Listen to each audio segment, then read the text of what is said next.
Hello students, today we are going to learn our second chapter, History of Computer Generation, right? In first video we have seen the first chapter, History of Computer, but in this chapter we are going to learn about History of Computer Generation, right? First chapter में हमने various calculating device देखे थे, ENIAC, abacus, right? All. So in this chapter will learn History of Computer Generation, types of various computer generation, classification by capacity, classification by their basic operating principle, right? So let's get started.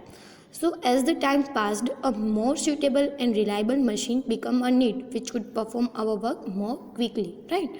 So computers are such an integral part of our everyday life that now most people take them and what they have added to life totally for granted, right?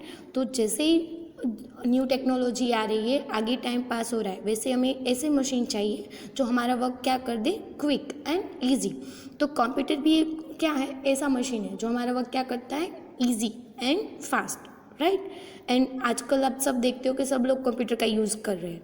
Even more so, the generation who has grown from infancy within the global desktop and laptop revolution since the 1980, right?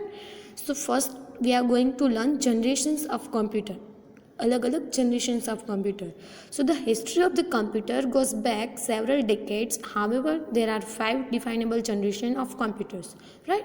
How many generations are there in computers? So total 5 generations.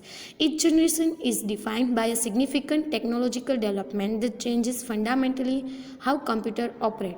Right मतलब कि जैसे जैसे computer में उसकी circuitry change हुई, उसमें कुछ changes आए, राइट. टेक्नोलॉजिकल डेवलपमेंट कुछ हुआ, उसके अकॉर्डिंग उसकी जनरेशन डिवाइड होती गई, जैसे leading to more compact, less expensive but more powerful, efficient and robust machine. So let's see the first generation of computer, right. मतलब कि जो कंप्यूटर की फर्स्ट जनरेशन है वो तो कौन सा टाइम था जिसको मतलब कि इस टाइम के दौरान जो भी पीसी डेवलप हुए उसको कौन से पीसी बोले जाते हैं, फर्स्ट जनरेशन के. तो वो टाइम था 1940 से लेके 1956, राइट. तो इस दौरान जो भी कंप्यूटर डेवलपमेंट हुए उसको हम क्या बोलेंगे कि फर्स्ट जनरेशन के पीसीज है. The computers manufactured between 1940-1956 were called the first generation computers, right? मतलब कि इस दौरान जो भी हुए उसको क्या बोलेंगे, first generation computers. They were extremely large in size with vacuum tubes in their circuitry which generated considerable heat, right? So ये थे वो कैसे थे, तो it was extremely large in size and circuitry used कौन सी होती थी, वैक्यूम ट्यूब्स. एंड क्या करते थे, बहुत ही ज़्यादा हीट प्रोड्यूस करते थे. Hence special air conditioning arrangements were required to dissipate this heat. मतलब कि इतनी ज़्यादा हीट होती थी तो क्या चाहिए था, एसी, एयर कंडीशनिंग उसमें रिक्वायर्ड था, राइट. तो ये थे first generation computer. They were extremely slow and their storage capacity was also very less compared to today's computer. In this computers punch card were used to enter data into the computer, right? उसमें क्या था, storage कम था and work भी कैसे करते थे, performance slow था. And आजकल के जो कंप्यूटर है उसकी उससे कम उसका प्रोसेस था, मतलब टाइम लेता था प्रोसेस करने में. और इसमें इनपुट आपको कुछ देना है कंप्यूटर को तो क्या यूज़ देते थे, punch cards, right. So this cards with rectangular holes punched in them by using some punching devices. UNIVAC 1 जो हमने देखा था वो was the first commercially available computer. First chapter में हमने देखा था ना, UNIVAC and ENIAC, वो कब बिल्ड हुआ था, इन 1951 बाय रिमंगटन रैंड कंपनी. ये कंपनी है जिसने UNIVAC डिफाइन किया था. It had storage capacity about 2000 words. These were used mostly for payroll, billing and some mathematical computing, right? तो इसका यूज़ कहाँ पे होता था, पेरोल में, बिलिंग में एंड कुछ मैथमेटिकल कंप्यूटिंग करना है तो ये थे फर्स्ट जनरेशन के PCs.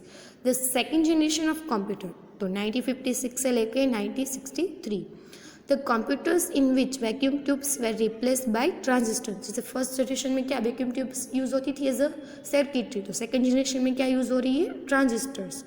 Made from semiconductors were called second generation computer. The use of transistors reduced the heat generated during the operations. उसमें जैसे फर्स्ट जनरेशन में बहुत ज़्यादा हीट प्रोड्यूस होती थी तो इसमें जो ट्रांजिस्टर थे वो क्या करते थे, जो हीट होती है ड्यूरिंग ऑपरेशन जनरेट, उसको रिड्यूस कर देते थे. It also decrease the size and increase storage capacity. It required less power to operate and were much faster than first generation computer. Right. Magnetic media was being use as auxiliary storage of data. तो इसमें क्या था, जो first generation के PC है उससे ज़्यादा ये क्या थे, लेस पावर कंज्यूम करते थे एंड फास्टर थे. और मैग्नेटिक मीडिया यूज होती थी as a auxiliary storage of data.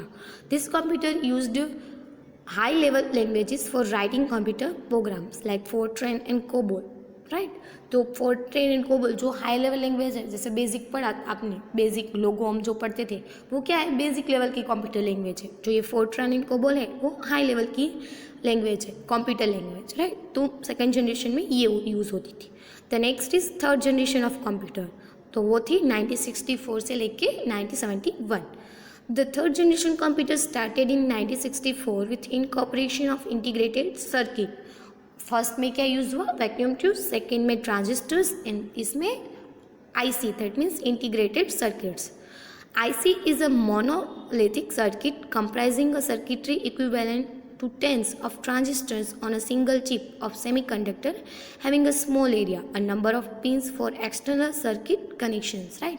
वो कैसी होती थी, तो उसमें आप जैसे 10 ट्रांजिस्टर ले लो तो उसके बराबर एक IC होती है, और उसमें क्या थी, जैसे नंबर ऑफ पिंस होते थे एक्सटर्नल सर्किट कनेक्शन के लिए.